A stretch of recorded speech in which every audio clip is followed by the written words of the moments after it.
اب مجھے بڑی حیرت ہوتی، پہلے ہمارے ادھر سیٹ پہ گرین کلر تھا اور اب دوبارہ سے پرپل کلر، دونوں ہی اسپرچولیٹی سے بہت ریلیٹ کرتے ہیں، کامنس، کولنس، اور یہ اب ان کلرز کا جو آرا ہوتا ہے نا، یہ لوگوں کو بڑا پیسفل، ہم تو ویسے ہر پیس کی بات کرتے تو یہ پیسفل انوائرمنٹ کو بہت زیادہ کرتے. اور یہ جو کلر ہے نا، یہ آتا ہے پنک کی فیملی سے. بالکل ٹھیک.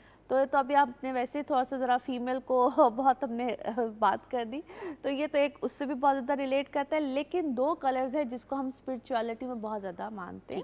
ٹھیک ہے، ایک گرین ہوتا ہے اور دوسرا پرپل ہوتا ہے. I was amazed as I entered, تو میں نے دیکھا، میں نے کہا پہلے ہم لوگ گرین میں تھے اور اب ہم لوگ پرپل میں آئے ہیں. تو ہاؤ ایکچولی یہ ایک ظاہر ہے کوئی سوچتا تو نہیں ہے اس بات کو، لیکن میں ہمیشہ سوچتی ہوں کہ ہمارے اس پلیٹ فارم پہ ہم ہمیشہ بڑی پازیٹیوٹی الحمدللہ بات کرتے، اور اس کلر کو دیکھ کے مجھے بڑا ہی دوبارہ سے کہتے ہیں فریش سی فیلنگ آئی، بڑی اچھی سی فیلنگ آئی. اور پھر آج آپ نے ماشاءاللہ گرین کلر پہنا ہوا تھا، میں سیٹ پہ دیکھ رہی تھی گرین، بلو، یہ جتنے بھی کلر ہوتے ہیں نا پازیٹیوٹی کے، بالکل ایسے ہی الحمدللہ زندگی میں پازیٹیو رہیں گے تو زندگی میں چیزیں جو ہیں وہ راہ راست پہ آ سکیں گی اور آئیں گی.